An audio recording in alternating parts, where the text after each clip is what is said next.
Good afternoon students. आज 10th class के लिए एक्सरसाइज 1.3 हम करेंगे और वो टॉपिक करने से पहले हम 9th क्लास का इसमें थोड़ा सा रिवाइज करेंगे। How to differentiate rational number and irrational number. मतलब हमने रैशनल और इररेशनल नंबर के बीच में डिफरेंस क्या है और कैसे कंफर्म होता है, चेक होता है कि कोई नंबर रैशनल है या इररेशनल। एज यू नो, आप जानते हो रैशनल नंबर होता है हमारे पास p अपॉन क्यू की फॉर्म में, और जहां पे जो q होता है डिनोमिनेटर नीचे वाली टर्म वो जीरो नहीं होनी चाहिए। और इररेशनल नंबर को अगर मैं डिफाइन करूं, number which can not be written in the form of p upon q, जिसको हम p अपॉन q की फॉर्म में नहीं ले सकते हैं। अब मैं कुछ एग्जांपल दे रहा हूं आपके पास और हम चेक करेंगे, कंफर्म करेंगे कि क्या ये नंबर रैशनल है या इररेशनल। फर्स्ट मैंने आपको दिया 2 upon 25, this is first number. Second is 2 upon 3 और उसके बाद मैं आपको दे रहा हूं आपके पास 5 अपॉन 7। अब देखने में क्या लग रहा है कि ये तीनों के तीनों जो नंबर हैं ये रैशनल नंबर हैं। क्यों? बिकॉज ये p अपॉन क्यू की फॉर्म में लिखे गए हैं। p क्या होता है? न्यूमरेटर, और q क्या होता है? डिनोमिनेटर। अब कंफर्म कैसे करें?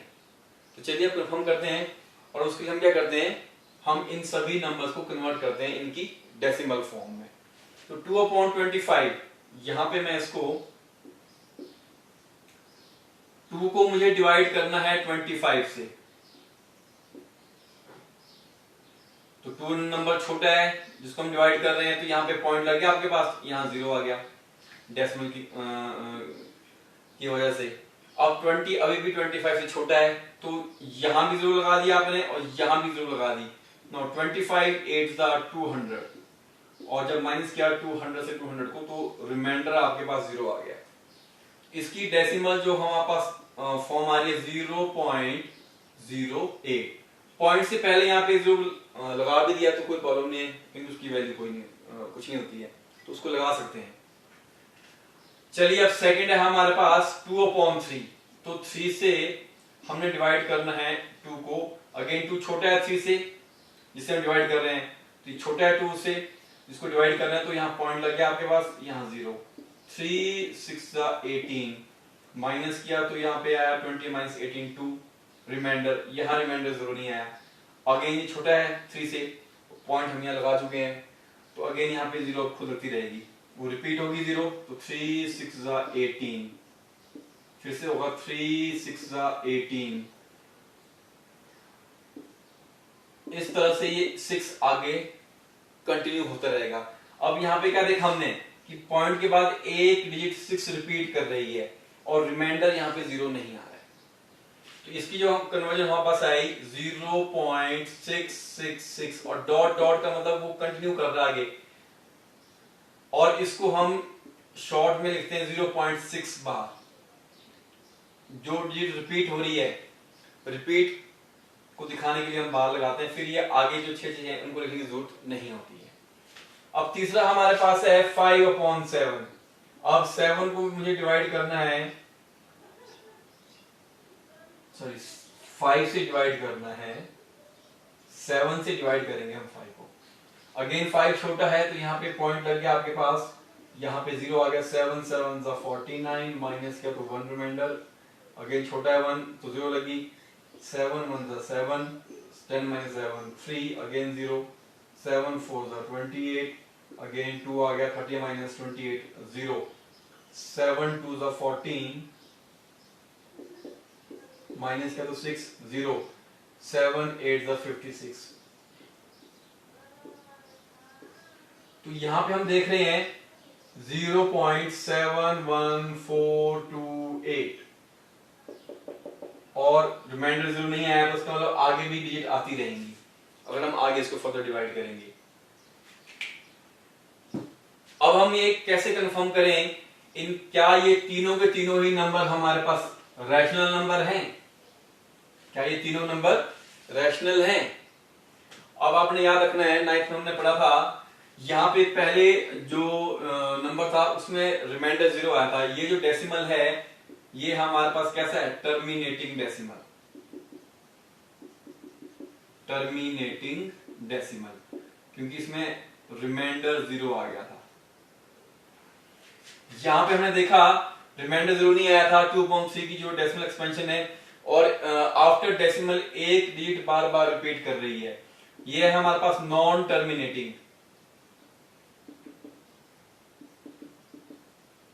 एंड एक डिजिट या दो डिजिट भी हो सकता है, कई नंबर में रिपीट कर सकती हैं या 3 भी करती हैं कई नंबर्स में। रिपीटिंग डेसिमल, डेसिमल के बाद एक डिजिट या दो डिजिट या 3 डिजिट रिपीट कर रही हैं एक पर्टिकुलर पैटर्न में, रिपीटिंग डेसिमल।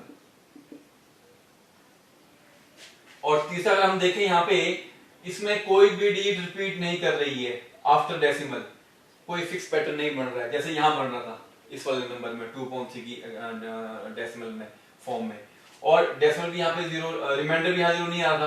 तो ये जो हमारे पास डेसिमल कन्वर्जन है 5.7 की, ये है नॉन टर्मिनेटिंग, ये रिमाइंडर 0 नहीं आया, ये मीनिंग हुआ नॉन टर्मिनेटिंग का। एंड कोई भी डिजिट पॉइंट के बाद रिपीट भी नहीं हो रही है, कोई पैटर्न नहीं बन रहा है, नॉन रिपीटिंग डेसिमल है ये।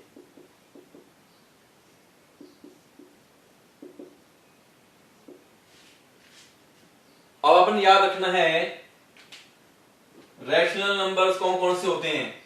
रैशनल नंबर्स में हमारे पास ये दो फॉर्म होती है डेसिमल की।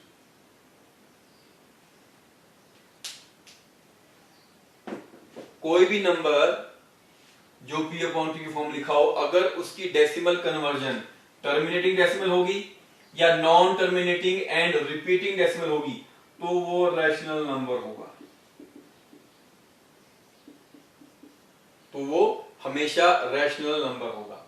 और जिस नंबर की डेसिमल कन्वर्जन हमारे पास non terminating and non repeating होगी, ठीक है, वो हमेशा इररेशनल नंबर होगा। तो ये आपको थोड़ा सा कंसेप्ट क्लियर हो गया। अच्छा, इसके बाद एक चीज आपने और याद रखनी है, जितने भी नंबर्स होते हैं जो रूट के अंदर आते हैं, स्क्वायर रूट के अंदर आते हैं, like square root 2, square root 3, पर वो परफेक्ट स्क्वायर नंबर नहीं होना चाहिए, वो परफेक्ट स्क्वायर नंबर नहीं होना चाहिए। ये सभी के सभी भी नंबर भी इररेशनल नंबर होते हैं। रीजन क्या है, इनकी जो डेसिमल कन्वर्जन होती है वो नॉन टर्मिनेटिंग और नॉन रिपीटिंग होती है। इसकी जो वैल्यू होती है 1.414203 समथिंग इस तरह से है, और इसकी वैल्यू है 1.730 1.73205058008 एंड सो ऑन, इस तरह होती है।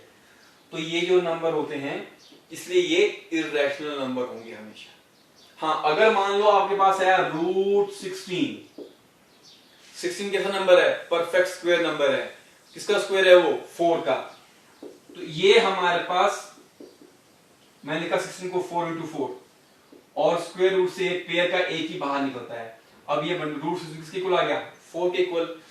तो ये जो 4 है इसको मैं 4/1 की फॉर्म में लिख सकता हूं, मतलब इसको मैं P/Q की फॉर्म में लिख सकता हूं। तो ये हमारे पास रैशनल नंबर होगा, ये हमारे पास रैशनल नंबर होगा क्योंकि ये परफेक्ट स्क्वायर है।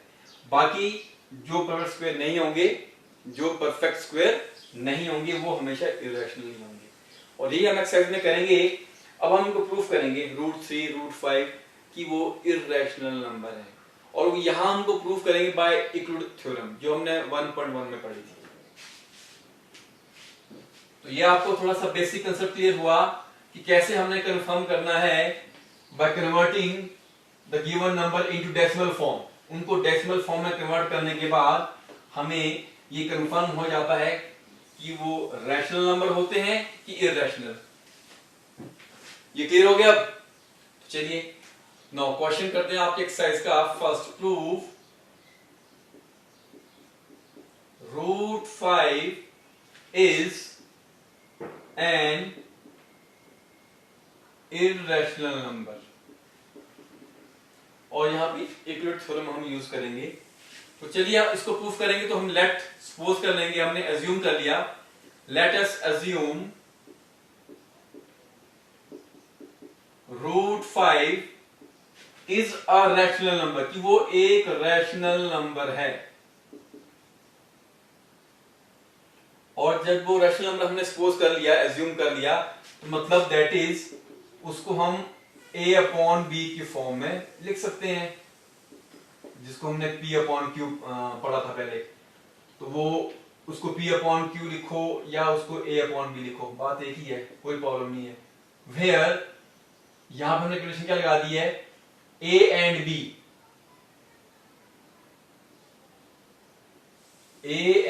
b आर को प्राइम।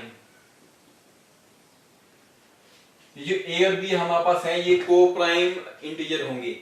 को प्राइम का मतलब क्या होता है कि a और b दोनों का कॉमन फैक्टर सिर्फ एक ही होगा उनमें। ये मीनिंग हुआ को प्राइम का, कि दोनों का कॉमन फैक्टर सिर्फ 1 ही होगा। चलिए तो हमने सपोज कर लिया। अच्छा, अब हमने क्या किया, यहां से हमने निकालनी है a की वैल्यू। वो क्या आएगी, b यहां जाके ऊपर जाके इंटू हो जाएगा √5 के साथ। तो a की वैल्यू क्या है हमारे पास, a is equal to √5 into b। अब हम यहां पे क्या करेंगे, squaring both side, squaring both side. तो ये हमारे पास इसलिए हमने किया स्क्वेयरिंग, ताकि ये रूट जो यहां लगा 5 में, ये यहां से रिमूव हो जाए, अंडर रूट, ठीक है।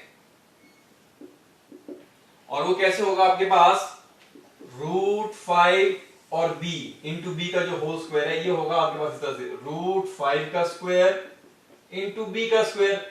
अब इस स्क्वायर से पावर 2 से ये अंडर रूट कैंसिल हो जाता है, तो ये सिर्फ 5 ही बचेगा। तो ये आएगा 5 इंटू बी स्क्वायर। इसलिए हमने यहां स्क्वेयरिंग की, ताकि ये अंडर रूट खत्म हो जाए। तो ये आ गया 5d स्क्वायर। ये हमारे पास इक्वेशन 1 आ गई। अब हम यहां पे देख रहे हैं, जो a स्क्वायर है ये किसके इक्वल है, this is equal to 5 into b square. a square के दो फैक्टर हैं, 5 और b स्क्वायर, दोनों इसके फैक्टर हैं। इसका मीनिंग क्या हुआ कि 5 a स्क्वायर को कंप्लीटली डिवाइड करेगा। वो लिखा हमने, this implies 5 divide a square. This implies जब 5 a स्क्वायर को डिवाइड कर रहा है, तो 5 सिंपल a को भी डिवाइड करेगा कंप्लीटली, 5 डिवाइड a ऑल्सो। मतलब 5 क्या हो गया है, a का फैक्टर हो गया है, तो इसे डिवाइड करेगा कंप्लीटली, ठीक है। अब सपोज कर लो a मैंने ले लिया आपके पास 10, यहां पे जो है हमारे पास वैल्यू, और 5 क्या है इसका, 5 डिवाइड a, 5 a को कंप्लीटली डिवाइड कर रहा है। तो जब मैं इस 5 से इस a को डिवाइड करूंगा, 5 2 10, रिमाइंडर यहां पे 0 आ गया, और 2 क्या आ गया हमारे पास, 2 आ गया क्वोशिएंट, आ गया ना क्वोशिएंट। तो इस 10 को मैं कैसे लिख सकता हूं, मैं लिखूंगा इसको 5 इंटू 2। 10 क्या मेरे पास a था, इसको मैंने डिवाइड किया था 5 से, तो आंसर कितना आया था 2। तो 2 क्या है मेरे पास, इसको मैंने नोट कर दिया c से, तो a is equal to 5 into c। इस फॉर्म में इसको लिख सकता हूं, और ये मैं यहां यूज किया। देन अब मैं इसी को यहां यूज कर रहा हूं, जब 5 डिवाइड करता है a को, तो a किसके बराबर होता है, 5 into c। Then a is equal to 5c। अब यहां पे हम क्या करेंगे, स्क्वेयरिंग बोथ साइड। अब इसको हम फिर से स्क्वेयर कर देंगे बोथ साइड। तो जब स्क्वेयरिंग करेंगे, यहां आएगा मेरे पास a स्क्वायर इक्वल टू, ये बन जाएगा हमारे पास 5 का स्क्वायर 25, और c का स्क्वायर बन जाएगा c का स्क्वायर ही रहेगा। इतना आ गया। अब देखिए यहां पे ये इक्वेशन 2 आ गया आपके पास। यहां a स्क्वायर की वैल्यू 5 इंटू बी स्क्वायर, ये मैं यहां पुट करूंगा इस a स्क्वायर के बदले। Put 1 into, put equation 1 in equation 2, और जब पुट करेंगे तो हमारे पास जो आएगा, अब उसको आगे यहाँ पे लिखते हैं, सॉल्व करते हैं further.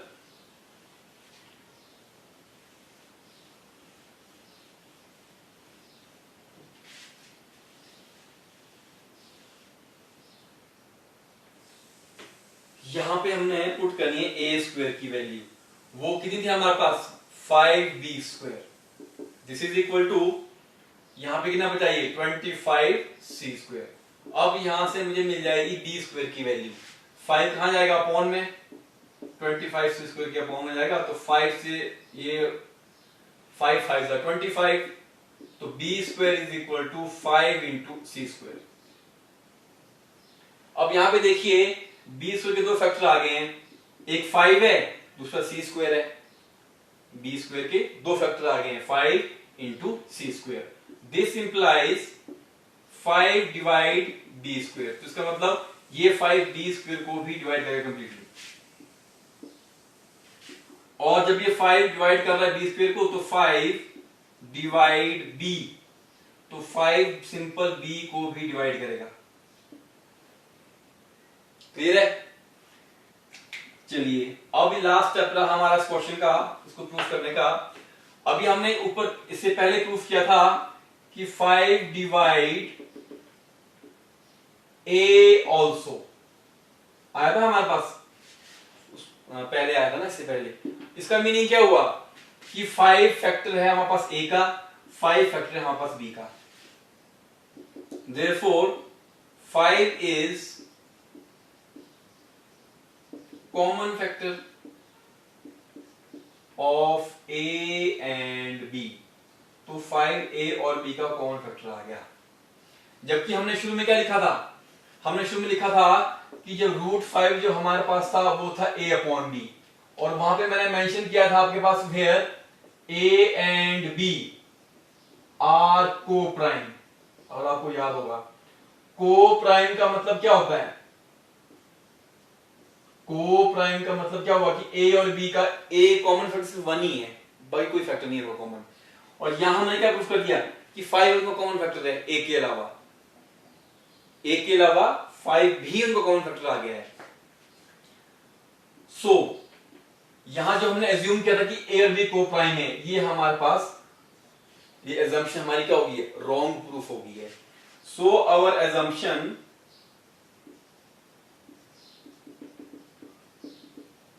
is wrong. Therefore, √5 is an irrational number. तो जो हमारी assumption गलत प्रूफ होगी, क्यों? क्योंकि हमने क्या लिखा था कि a एंड b आर को प्राइम, उनका कॉमन फैक्टर सिर्फ 1 ही होगा, बाकी कोई नंबर नहीं होगा। और यहां हमने क्या प्रूफ किया कि 5 कॉमन फैक्टर दोनों का आ गया, a और b का। तो इसलिए हमारी assumption रॉन्ग क्या हुई कि ये रैशनल नंबर वाला जो हमने सपोज किया था कि ये रैशनल नंबर ये, और ये assumption रॉन्ग होगी प्रूफ, और ये फिर कंफर्म हो गया कि √5 इज एन इररेशनल नंबर। तो इजी है, आपको प्रैक्टिस करनी है इसकी बार-बार, ज्यादा डिफिकल्ट नहीं है, डरना नहीं है इससे। बाकी क्वेश्चन कल करेंगे। Thank you.